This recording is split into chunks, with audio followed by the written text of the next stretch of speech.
ಬೆಂಗಳೂರಿನಲ್ಲಿ operation footpath clean 5 ಪಾಲಿಕೆ ವ್ಯಾಪ್ತಿಯಲ್ಲೂ ಕೂಡ ಒತ್ತುವರಿ ತೆರವು ಕಾರ್ಯ.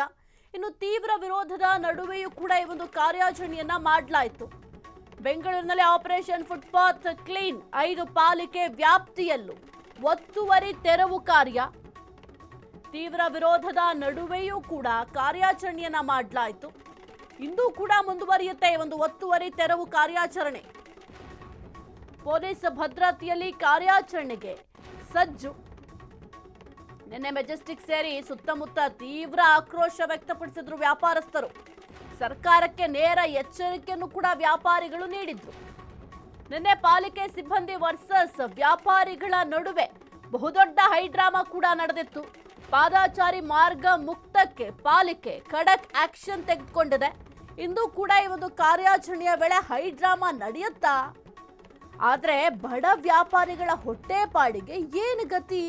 ಆತುರದ ನಿರ್ಧಾರ ಯಾಕೆ ಅಂತ ಮತ್ತೊಂದು ಕಡೆ ವ್ಯಾಪಾರಿಗಳು ಆಕ್ರೋಶವನ್ನ ವ್ಯಕ್ತಪಡಿಸ್ತಾ ಇದ್ದಾರೆ. ನಿನ್ನೆ ಕೂಡ ಕಾರ್ಯಾಚರಣೆಯನ್ನ ಮಾಡಲಾಯಿತು. ಎಲ್ಲೆಲ್ಲಿ ಈ ರೀತಿಯಾಗಿ ಅಕ್ರಮವಾಗಿ ಮಳಿಗೆಗಳನ್ನು ನಿರ್ಮಾಣ ಮಾಡಿಕೊಂಡಿದ್ದಾರೆ, ಫುಟ್ಪಾತ್ ಮೇಲೆ ನಿರ್ಮಾಣ ಮಾಡ್ಕೊಂಡಿದ್ದಂಥ ಮಳಿಗೆಗಳೆಲ್ಲವನ್ನು ಕೂಡ ತೆರವು ಮಾಡಲಾಯಿತು. ತೆರವು ಮಾಡುವಂತಹ ಸಂದರ್ಭದಲ್ಲಿ ವ್ಯಾಪಾರಸ್ಥರು ಕೂಡ ತಮ್ಮ ಆಕ್ರೋಶವನ್ನು ವ್ಯಕ್ತಪಡಿಸಿದ್ರು. ಇನ್ನು ಕೆಲವೊಂದಿಷ್ಟು ವ್ಯಾಪಾರಸ್ಥರು ನಮ್ಗೆ ಯಾವುದೇ ರೀತಿಯ ನೋಟಿಸನ್ನು ಕೊಟ್ಟಿಲ್ಲ, ಯಾವುದೇ ರೀತಿಯ ಸೂಚನೆ ಕೂಡ ನೀಡಿಲ್ಲ, ಏಕಾಏಕಿಯಾಗಿ ಬಂದು ಈ ರೀತಿಯಾಗಿ ತೆರವು ಕಾರ್ಯಾಚರಣೆಯನ್ನ ಮಾಡ್ತಾ ಇದ್ದಾರೆ ಎಂಬ ಆರೋಪ ಕೂಡ ಮಾಡಿದ್ರು. ಈ ಆರೋಪಗಳು ಜೊತೆಗೆ ಕೆಲವೊಂದಿಷ್ಟು ಆಕ್ರೋಶಗಳ ನಡುವೆಯೂ ಕೂಡ ನಿನ್ನೆ ಈ ಒಂದು ಕಾರ್ಯಾಚರಣೆಯನ್ನ ಮಾಡಲಾಯಿತು. ಇವತ್ತು ಕೂಡ ಒತ್ತುವರಿ ತೆರವನ್ನ ಮಾಡಲಾಗುತ್ತೆ. ಯಾಕೆಂತಂದ್ರೆ ಒಂದು ಮಾರ್ಕ್ ಹಾಕೊಂಡಿದ್ರು. ಈ ಓವರ್ ಆಲ್ ಬೆಂಗಳೂರು ಏನಿದೆ ಅಂದ್ರೆ 5 ಪಾಲಿಕೆಯಲ್ಲೂ ಕೂಡ 2000 ಕಿಲೋಮೀಟರ್ವರೆಗೂ ಕೂಡ ಈ ಒಂದು ಮಳಿಗೆಗಳು ಏನು ನಿರ್ಮಾಣ ಮಾಡ್ಕೊಂಡಿದ್ರು ಫುಟ್ಪಾತ್ ಮೇಲೆ ಅದೆಲ್ಲವನ್ನು ಕೂಡ ತೆರವು ಮಾಡಬೇಕು ಅಂತ ಪ್ಲಾನ್ ಮಾಡ್ಕೊಂಡಿದ್ರು. ಹಾಗಾಗಿ ಆ ಒಂದು ಕಾರ್ಯಾಚರಣೆ ಇವತ್ತು ಕೂಡ ಮುಂದುವರಿಯುತ್ತೆ. ಇನ್ನು ಅಶೋಕ್ ಪಿಲ್ಲರ್ ಬಳಿ ಕೂಡ ತೆರವು ಕಾರ್ಯವನ್ನು ಆರಂಭ ಮಾಡಿದ್ರು. ಅಧಿಕಾರಿಗಳ ನೇತೃತ್ವದಲ್ಲಿ ತೆರವು ಕೂಡ ಮಾಡಲಾಯಿತು. ಇನ್ನು ಕೇಂದ್ರ ಪಾಲಿಕೆಯ 16 ಕಡೆ ಒತ್ತುವರಿ ತೆರವಿಗೆ ಮಾರ್ಕ್ ಮಾಡಿಕೊಂಡಿದ್ರು. 4 ಏರಿಯಾಗಳಲ್ಲಿ 16 ಕಡೆಯಲ್ಲಿ ಒತ್ತುವರಿ ತೆರವಾಗಿದೆ. ಇನ್ನು ಶಿವಾಜಿನಗರದ 6 ಕಡೆ ಆಗಿರಬಹುದು, ಜೊತೆಗೆ ಗಾಂಧಿನಗರದ 4 ಏರಿಯಾ ಆಗಿರಬಹುದು, ಜೊತೆಗೆ ಚಿಕ್ಕಪೇಟೆಯ 4 ಕಡೆ, ಚಾಮರಾಜಪೇಟೆ 2 ಕಡೆ ಒತ್ತುವರಿ ತೆರವು ಮಾಡಲಾಗಿದೆ. ಯಾಕೆಂತಂದ್ರೆ ಮಾರ್ಕ್ ಮಾಡಿರೋದ್ರಿಂದ ಕಂಪ್ಲೀಟ್ ಎಲ್ಲವೂ ಕೂಡ ಕವರ್ ಮಾಡಬೇಕಾಗುತ್ತೆ. ಎಲ್ಲೆಲ್ಲಿ ಹೋಗಿ ತೆರವು ಕಾರ್ಯಾಚರಣೆ ಮಾಡಬೇಕು. ಇನ್ನು ಕೆಲವೊಂದಿಷ್ಟು ಪೆಂಡಿಂಗ್ ಇದ್ದಾವೆ.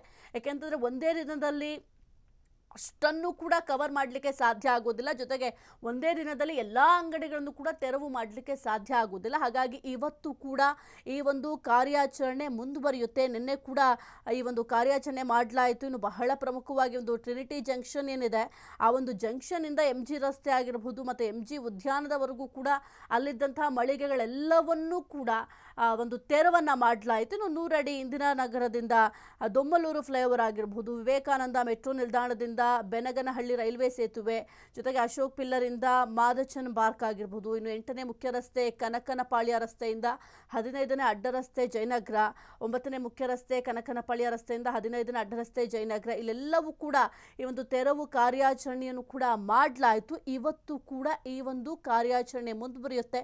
ಇನ್ನು ಬಹಳ ಪ್ರಮುಖವಾಗಿ ಒಂದು ಬೆಂಗಳೂರು ಉತ್ತರ ನಗರ ಪಾಲಿಕೆಯಲ್ಲಿ 4 ಕಡೆ ಫುಟ್ಪಾತ್ ತೆರವು ಕಾರ್ಯಾಚರಣೆ ಮಾಡಲಾಯಿತು. ಅದರಲ್ಲೂ ಮುಖ್ಯವಾಗಿ ವಿದ್ಯಾರಣ್ಯಪುರ ಮುಖ್ಯ ರಸ್ತೆ ಆಗಿರಬಹುದು, ಅಲ್ಲೂ ಕೂಡ ಹೆಚ್ಚಿನ ಪ್ರಮಾಣದಲ್ಲಿ ಟ್ರಾಫಿಕ್ ಜಾಮ್ ಆಗ್ತಾ ಇತ್ತು. ತಣಿಸಂದ್ರ ರೈಲ್ವೆ ಪ್ಯಾರಲಲ್ ರೋಡ್ ಆಗಿರ್ಬೋದು, ಇಲ್ಲೆಲ್ಲ ಅತಿ ಹೆಚ್ಚು ಟ್ರಾಫಿಕ್ ಜಾಮ್ ಆಗ್ತಾ ಇತ್ತು. ವಾಹನ ಸವಾರರಿಗೆ ಬಹಳ ಕಿರಿಕಿರಿ ಆಗ್ತಾ ಇತ್ತು. ಹಾಗಾಗಿ ಸದ್ಯಕ್ಕೆ ಎಲ್ಲವನ್ನು ಕೂಡ ಈಗ ಅಲ್ಲಿ ಅಂಗಡಿಗಳನ್ನು ತೆರವು ಕೂಡ ಮಾಡಲಾಗಿದೆ. ಇನ್ನು ಬೀದಿ ಬದಿ ವ್ಯಾಪಾರಿಗಳ ಸಂಘದ ಅಧ್ಯಕ್ಷ ಈ ಕುರಿತು ಮಾತನಾಡಿದ್ದಾರೆ. ಏನು ಹೇಳಿದ್ದಾರೆ ನೋಡೋಣ.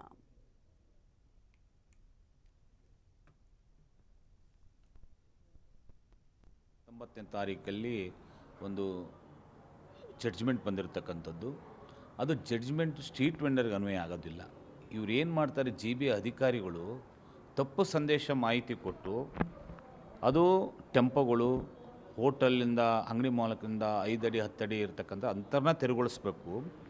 ಏಕಾಏಕಿ ಬೀದಿ ಬದಿ ವ್ಯಾಪಾರಿಗಳನ್ನ ತೆರವುಗೊಳಿಸಿರೋದು ಬಹಳ ಮಹಾ ತಪ್ಪಾಗಿರ್ತಕ್ಕಂಥದ್ದು. ಸ್ಟ್ರೀಟ್ ವೆಂಡರ್ ಆ್ಯಕ್ಟ್ ಇದೆ 2014ರ ಕಾಯ್ದೆ ಅಡಿ ಪ್ರಕಾರವಾಗಿ ಬೀದಿ ಬದಿ ವ್ಯಾಪಾರ ಟೌನ್ ರಂಡಿ ಕಮಿಟಿ ರಚನೆ ಆಗಿದೆ. ಆ ಟೌನ್ ರಂಡಿ ಕಮಿಟಿ ಗಮನಕ್ಕೆ ಬರೋದಲ್ಲೇ ಆ ಕಮಿಟಿ ಚರ್ಚೆ ಆಗದ ರೀತಿಯಲ್ಲಿ ಏಕಾಏಕಿ ತೆರೆದಿರ್ತಕ್ಕಂಥ ಬಹಳ ತಪ್ಪು ಮಾಡಿದ್ದಾರೆ. ಈಗಾಗಲೇ ಏಪ್ರಿಲ್ 24, 29 ಸುಪ್ರೀಂ ಕೋರ್ಟು ಸ್ವಲ್ಪ ಸ್ಪಷ್ಟತೆಗೆ ಹೇಳಿದೆ, ಪ್ರತಿಯೊಬ್ಬ ಬೀದಿ ಬದಿ ವ್ಯಾಪಾರಿಗಳಿಗೂ ಎಲ್ಲೂ ಒಕ್ಕಲೆಬ್ಬಿಸುವಂತಿಲ್ಲ. ಅವ್ರನ್ನ ಎಲ್ಲೂ ತೆರವುಗೊಳಿಸಂಗಿಲ್ಲ, ಅವರಿಗೆ ಪರಿಹಾರ ವ್ಯವಸ್ಥೆ ಮಾಡಿಕೊಡ್ಬೇಕು ಅನ್ನತಕ್ಕಂಥದ್ದನ್ನು ಸುಪ್ರೀಂ ಕೋರ್ಟು ಸಹಿತ ಆದೇಶ ಮಾಡಿರ್ತಕ್ಕಂಥದ್ದು. ಆದರೆ ಈ GBA ಅಧಿಕಾರಿಗಳು ಎಡವಟ್ಟು ಕೆಲಸ ಮಾಡಿ ಇವತ್ತು ಬೆಂಗಳೂರು ನಗರದಲ್ಲಿರ್ತಕ್ಕಂಥ ಸುಮಾರು ಲಕ್ಷಗಟ್ಟಲೆ ಬೀದಿ ಬದಿ ವ್ಯಾಪಾರಿಗಳನ್ನು ಅವರ ಹೊಟ್ಟೆ ಮೇಲೆ ಹೊಡೆದಿರ್ತಕ್ಕಂಥದ್ದು. ಈಗಾಗಲೇ ನಾವು ಸುಮಾರು ಜನ ಈಗಾಗಲೇ ಕೆಲವು ಜನ ಹೈಕೋರ್ಟ್ಗೆ ಮತ್ತು ರಿಟ್ ಹಾಕಿದ್ದಾರೆ.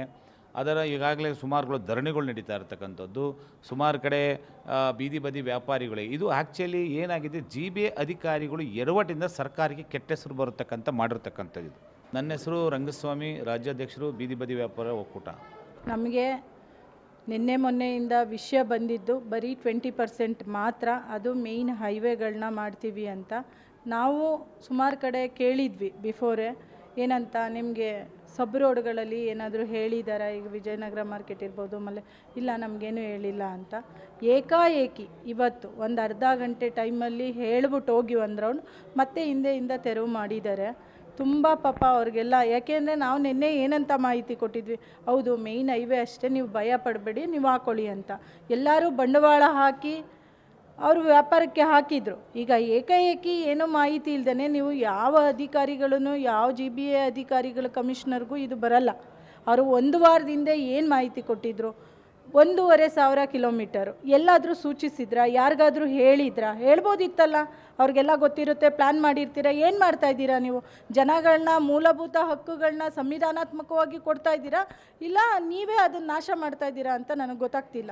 ಯಾಕೆ ಅಂದರೆ ನಾವು ಒಬ್ಬರು ಸಂಘಟನೆ ಕಟ್ಟಿ ಅವ್ರಿಗೆಲ್ಲ ಬೆಂಬಲ ಕೊಟ್ಟು ಅವ್ರಿಗೆ ನಂಬಿಕೆ ಹುಟ್ಟಿಸಿರ್ತೀವಿ, ಈ ಸರ್ಕಾರ ನಿಮ್ಮ ಬೆಂಬಲಕ್ಕೆ ನಿಲ್ಲುತ್ತೆ ಅಂತ. ನೀವೇನು ಮಾಡ್ತಾ ಇದ್ದೀರಾ? ನಾವು ಯಾವುದೇ ಸರ್ಕಾರನೂ ದೂಡ್ತಾ ಇಲ್ಲ. ನಾನು ಅಧಿಕಾರಿಗಳ ಹತ್ರ ನಿಮಗೆ ಟೌನ್ ವೆಂಡಿಂಗ್ ಕಮಿಟಿ ಗೊತ್ತು, ಆ ಮೂಲಕ ತೀರ್ಮಾನ ತಗೋಬೇಕು ಅಂತ ಗೊತ್ತು, ಎಲ್ಲವೂ ಮನದಟ್ಟು ಮಾಡಿಕೊಂಡು ನಾವು ಈ ಕಾರ್ಯಚಟುವಟಿಕೆ ಮಾಡಿದ್ರೆ ಏನು ಪ್ರಾಬ್ಲಮ್ ಬರುತ್ತೆ ಅನ್ನೋ ಸಾಮಾನ್ಯ ಜ್ಞಾನ ಇಲ್ಲದೆ ಹೋದ ರೀತಿ ಆಗಿದೆ ಇದು. ಕಾವ್ಯಶ್ರೀ, ಬೀದಿ ಬದಿ ವ್ಯಾಪಾರಿಗಳ ಒಕ್ಕೂಟ, ಮಹಿಳಾ ರಾಜ್ಯಾಧ್ಯಕ್ಷರು. ನಮಗೆ